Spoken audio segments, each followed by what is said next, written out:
When you are in the state that I'm talking about, what from the former point of view would have appeared to be nothing more than ordinary everyday life is suddenly seen to be a magical process. Absolutely weird. So that you can see that you might be just rubbing around in some ash.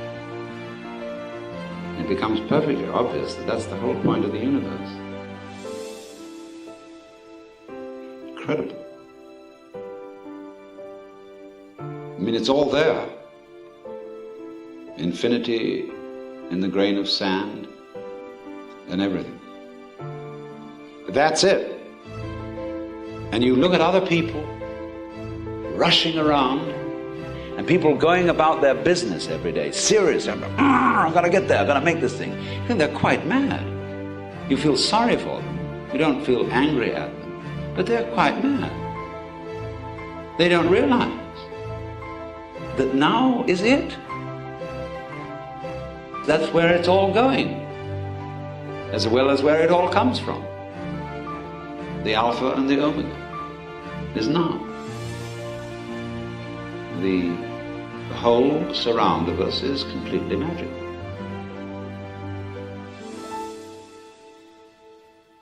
Now, of course, we become aware that imaginative people are conscious of this.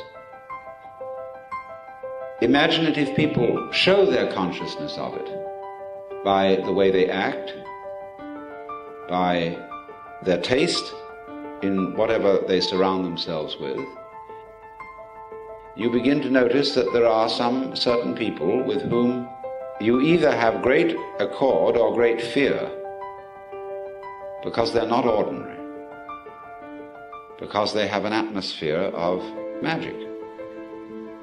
They have imagination, and they're not hiding under an attempt to conform to the ideal of being ordinary.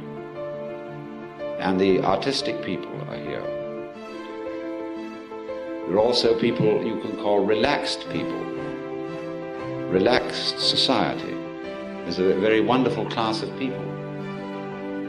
They're not on edge. You know, there are some people who are edgy all the time, and you feel that your very presence around their place is a mess. But relaxed people have what in Arabic is called barakah. It means divine grace, but it also means the quality of an old frying pan that has had long years of use and is just perfect.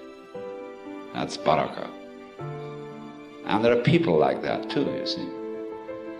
And all these are the great spontaneous virtues that cannot be contrived, because this thing can only come in the process of growth.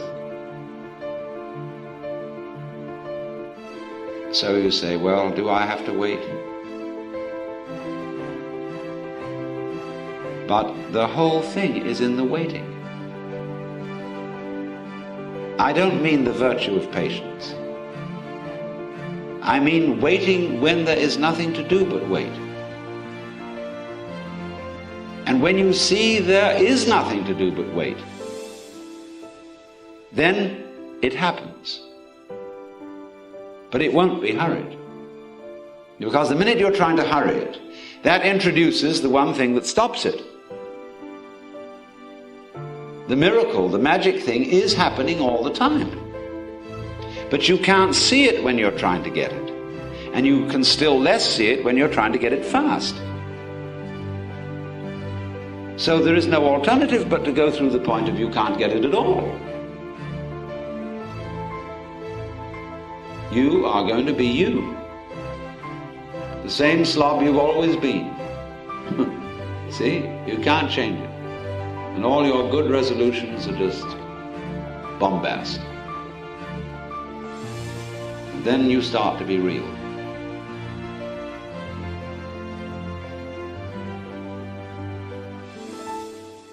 So just as in traveling or in ordinary relations with your friends every day, these gorgeous things happen of themselves. Those are the true pleasures. So at the level of mystical experience, the most astounding insights, where you can go into the deep, most trivial, everyday affairs, as containing the entire secret of the universe. Any point becomes the takeoff point, because there's a principle in operation which the Japanese call jiji muge. Everything event implies all the others. And here, in this way, you begin to see that that is actually so. Because you see, there are no separate things. It's all a single unified process, no longer divided into the voluntary and the involuntary, the I and the you, or the I and the it. Because it is the big happening, which is neither voluntary nor involuntary, which is neither free nor determined. All these are mere ideas about it and about. You've abandoned all that. You've abandoned philosophy totally, because you see it's just a net designed for catching water. And when all that's gone, and that whole attempt to clutch life, to capture the pleasure, has disintegrated, there it is.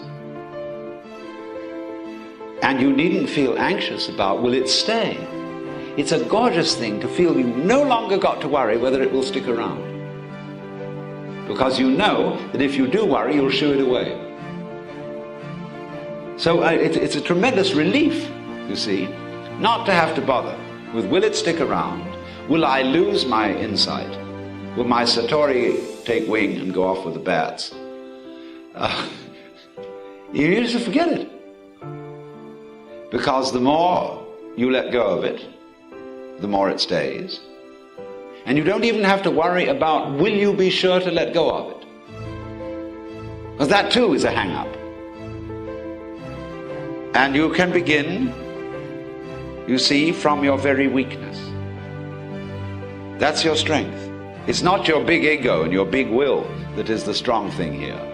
It's your slobbiness, it's your weakness, it's your foolish side that is your strong suit here. See?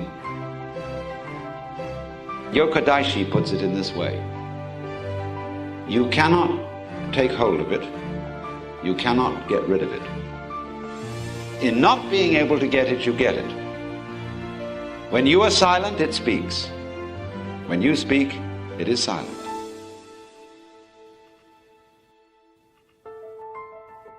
The great gate is wide open, and nobody obstructing it.